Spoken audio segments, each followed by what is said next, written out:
सबको नमस्कार।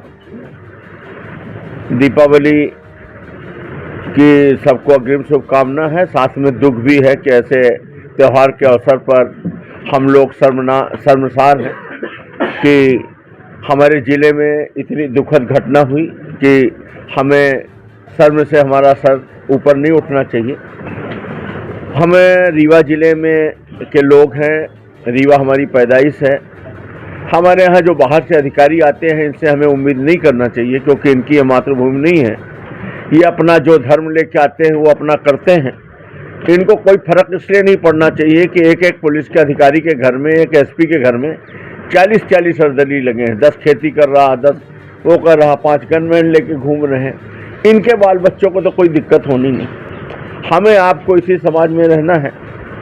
और सबसे पहले तो ये हमारी गलती है।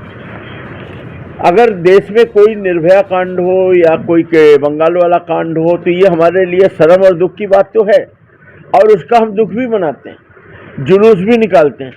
लेकिन हमारे घर में, हमारे रीवा में अगर किसी बच्ची के साथ ये कांड हो जाए तो हमारा खून नहीं खौलता। हमारे यहाँ अधिकारी आते हैं बाहर से, पहले ट्रांसफर होता है तो ज्वाइन नहीं करना चाहते, माइनिंग में, नान में, वेयर हाउसिंग में। फिर जब यहाँ आ जाते हैं तो जो दोनों हाथ से कमाते हैं तो फिर ये कहीं टिकते नहीं। इनकी आत्मा बार बार यही भटक के लौटती है। क्यों? क्योंकि दूसरे जिले में भी ये वही आदत लेके जाते हैं और लूट करना तो चाहते हैं, पर वहाँ की सोसाइटी अलाउ नहीं करती, वहाँ का समाज एक्सेप्ट नहीं करता, वो वहाँ के बाकी लोग उसमें लय ताल नहीं मिलाते, तो ये लौट के फिर रीवा की ओर भागते हैं। हमारे यहाँ ये कल्चर है कि तू भी लूट, मैं भी लूटूं, तेरे साथ घटना हो गई, मुझे क्या मतलब, मेरे साथ हो गई, तुझे क्या मतलब। बहुत स्वार्थीपन। ये हमारे लिए बहुत दुखद बात है और इसको हम स्वीकार करते हैं कि हमारी कमी। क्या ये पुलिस के अधिकारी नहीं देख रहे कितनी बड़ी घटना घट गई और रीवा का आदमी अपने घरों में बढ़िया बैठा मजे में है, तो वो क्यों हमारे बीच में करेंगे? अभी ये दूसरे जिले में होता, मध्य प्रदेश के किसी और जगह या देश के किसी और जगह में होता तो पूरा प्रदेश हिल गया होता इस कांड से। आज हमें दूर के कांड के लिए मोमबत्ती का जुलूस लेके निकलते हैं, अपने घर की बच्ची के लिए हम नहीं निकल सकते। तो ये यहाँ के अधिकारी देख रहे हैं तो वो क्यों ना करें, उनको क्या फर्क पड़ता है?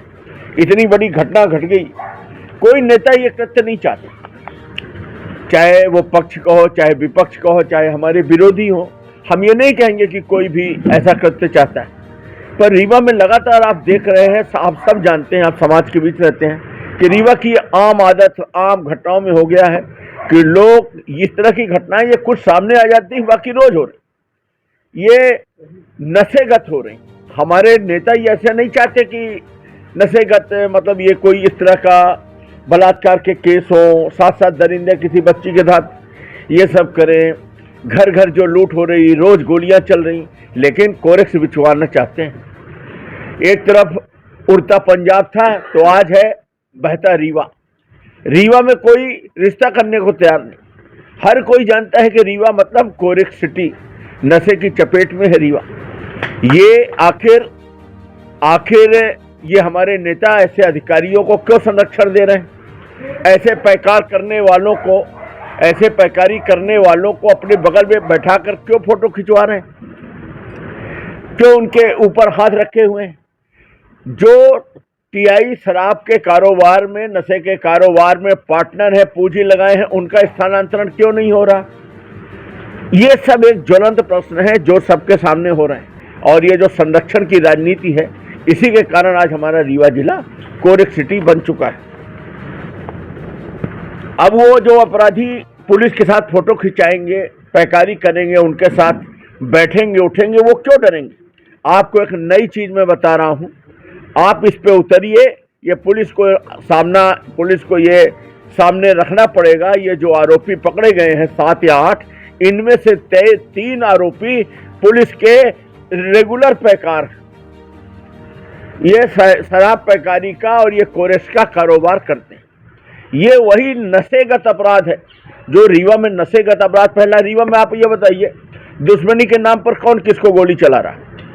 यहाँ बड़ी से बड़ी बात हो जाती है, किसी के अंदर इतनी खुददारी नहीं है कि उसके लिए बदला लेने जा रहा, लेकिन नशा करके गली चलते गोली चला रहे, गली चलते ऐसा कृत्य कर रहे हैं। ये अगर नशा न होता तो क्या उस बच्ची की आबरू लुटती? आप भी जान रहे हैं कि वहां पर नशा कराने, आप बताइए देवस्थान नहीं बचे। ये कोई गुड़ वाला मामला नहीं। पिछले चुनाव के जो विधानसभा का चुनाव हुआ है उसके ठीक पहले हमारे यहाँ जो वर्तमान टीआई हैं, इन्हीं के कार्यकाल में सेमरिया में पूर्वा प्रपात में सेम यही घटना घटी थी। उस परिवार को वो परिवार रिपोर्ट लिखाने के लिए तैयार नहीं हुआ।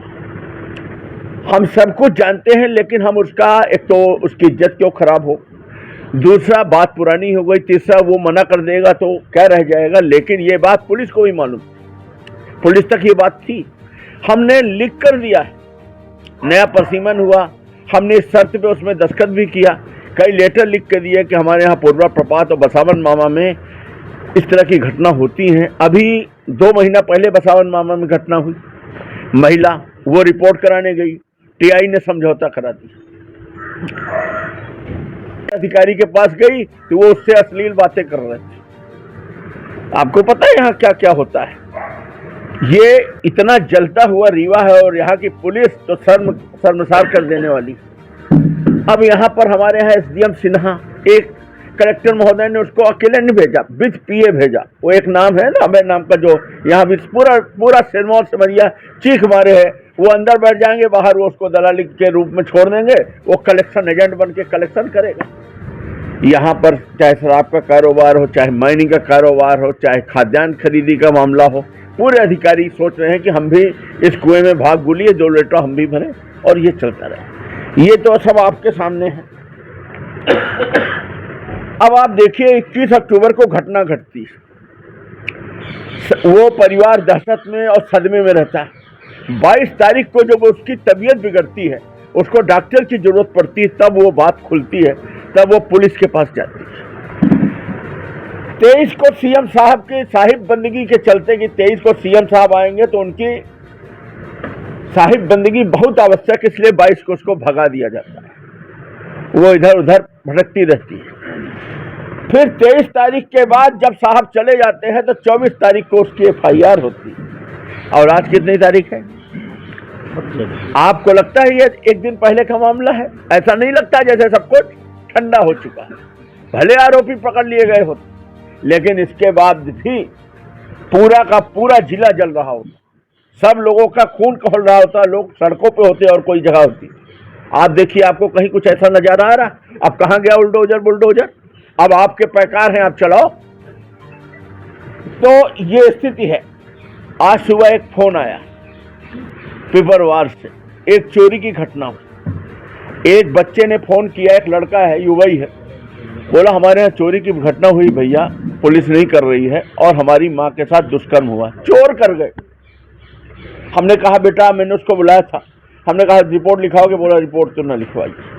रोज हो रहा है। तो दूसरी घटना है, इसके पहले लालगांव में हो चुकी है। लालगांव में हो चुकी, कितनी घटनाएं हुई। वो प्रतिभा पांडे वाला केस आप देखिए, यहाँ रोज हो रहा है। मैं तो पुलिस को बाद में कहूंगा, धन्य है रीवा की जनता की, अपने छाती पे बर्दाश्त कैसे कर रही है सब चीज। और ये यहाँ पर अधिकारी आकर, इनका केवल एक काम है, सायरन बजाओ, प्रोटोकॉल मेंटेन करो, नेता को खुश रखो और कोरेक्स और दारू का धंधा करवाओ और पार्टनर बनो और कमीशन लो। इसके अलावा क्या है? बड़े बड़े अधिकारी अपने रिश्तेदार बुला लिए हैं। यहाँ कुछ सिकरवार तोमर उतर आए हैं ग्वालियर से आकर, वो भी पैकारी के धंधे में लग गए हैं, आप पता कर लेना। एक विधायक भारतीय जनता पार्टी का सच बोल देता है, प्रदीप पटेल, तो उसको ऐसे दौड़ा लिया जाता है राजनीतिक रूप से। उसके खिलाफ यहाँ के अधिकारी अपने मोबाइल से व्हाट्सएप में डाल के उसके खिलाफ नेतागिरी करते हैं, जैसे इनको चुनाव लड़ना। और धन्य है ये भारतीय जनता पार्टी की सरकार, इनको अपने विधायक के स्वाभिमान का ख्याल नहीं। वो सच बोल रहा है और छिपते घूमना पड़ रहा है। इनका काकस आप देखिए, इनका नेक्सस आप देखिए कि किस तरह से। अब जब शराब के ठेकेदार टीआई की पोस्टिंग कराएंगे और टीआई कौन रहेगा, कौन नहीं रहेगा, कौन हटेगा नहीं हटेगा, वो तय करेंगे, तो ये काहे के लिए जनता का वोट ले रहे हैं विधायक? हम तो चलो विपक्ष के हैं, हम तो लड़ रहे हैं, हम सच बोल रहे हैं, इनसे अच्छे हम हैं। न इनका काम हो रहा ना हमारा हो रहा, पर ये अंदर अंदर ऐसे घुट रहे हैं। मैं खुला मुंह खोल के बोल रहा हूं, मैं ज्यादा अच्छा। तो ये स्थिति है। परिस्थितियां ऐसी है कि रीवा में बच्चों को अब रखने लायक नहीं। ये बात तो आप लोग मानते कि नहीं मानते? रीवा में बच्चों को पालना और रखना मतलब कितना खतरे का है। बच्चा स्कूल जा रहा है, बिटिया स्कूल गई है, लौट के आएगी नहीं आएगी, क्या हो जाएगा कोई ठिकाना नहीं। ये स्थिति है इस शहर की, और इस शहर को मॉडल हवाई जहाज उड़ाने से हमारा शहर की तरक्की होगी, कंक्रीट का जंगल बना देने से और खुद की ठेकेदारी कर लेने से हमारा शहर विकसित होगा। ये सब बेकार की बातें नहीं, समाज को बचाना चाहिए। युवा पीढ़ी हमारी खत्म हो गई। आज ये हो गया है, आप सब जान रहे हैं, 80% से ज़्यादा बच्चे नशे की चपेट में हो गए। पूरी की पूरी एक पीढ़ी हमारी खत्म हो गई। और इस तरह से इतनी बड़ी घटना हमारे रीवा में हुई है उस बच्ची के साथ। वो आपकी भी बच्ची हो सकती है, हमारी भी बच्ची हो सकती है, किसी भी बच्ची हो सकती है। इन अधिकारियों की नहीं हो सकती, क्योंकि इनके घर में तो 40 अर्दली, पूरा होमगार्ड इनके घर में लगा है, 10 कुक हैं, 20 वो बनाने वाले हैं, 4 गन वाले हैं। इनके बच्चे तो बिल्कुल सरकारी पैसे में ऐशो आराम इन्हीं का है। एक विधायक एक गनमैन के लिए तरस रहा है, पर इनको बढ़िया है, तो इनको तो फर्क नहीं पड़ रहा, बाकी हमारा रीवा जल रहा है। अब आपको एक मैं आंकड़े दे रहा हूँ। हमने इनको पत्र लिखकर, बहुत पत्र लिखा, और जब विधानसभा लगाया तब एसपी महोदय ने बामुश्किल ये दिया है। ये आपके पास भी नहीं होगा, क्योंकि जब हम ही को एडी रगड़ने के बाद प्राप्त हुआ, तो इसको आप लोग जरूर छापिए, आगे भी अखबारों के लिए इस आंकड़े को रखिएगा। आगे भी जब आप लोग न्यूज बनाते हैं ना, तो उसके लिए आंकड़े रखिएगा। सिरमौर में कुल कितने अपराध, विश्वविद्यालय में कितने, सिमरिया में कितने, सदोर में, ये सब चीजें। फिर एक ये भी है, बलात्कार के कितने अपराध और छेड़छाड़ के, ये अलग है। आपको पता है मध्य प्रदेश में रीवा सर्वोच्च स्थान पे है। नशेगत अपराध, गैंग रेप, छेड़छाड़ और आपराधिक घटनाओं में रीवा सर्वोच्च स्थान पे। और यहाँ संरक्षण क्यों है? क्योंकि हमारा प्रोटोकॉल मेंटेन है। इसको फंसा दो तो एसपी 1 मिनट में फंसा देता है, इसको बचा दो तो 1 मिनट में छोड़ देते हैं। तो इसके चलते यहाँ पर लोगों को पुरस्कृत किया जाता है। और मुख्यमंत्री क्या देखते हैं, काहे की समीक्षा लेते हैं? इनको इसकी समीक्षा लेना चाहिए ना कि रिजल्ट क्या रहा, रिजल्ट बताओ। रिजल्ट के आधार पर आदमियों की पोस्टिंग होना चाहिए, आदमियों को उपकृत करना चाहिए। आप भी लिखिए कि इनका क्या मतलब इन आंकड़ों का, अगर इनके आधार पर कोई कार्रवाई नहीं। हम लाए हैं आपके लिए एक्वेरियम शॉप, जो सबसे कम प्राइस में देने वाले हैं medicine, fish food, aquarium, plant इत्यादि सामग्री आपको मिलने वाले हैं। हमारे पास सारी वैरायटी मिल जाएंगी उचित दामों पर।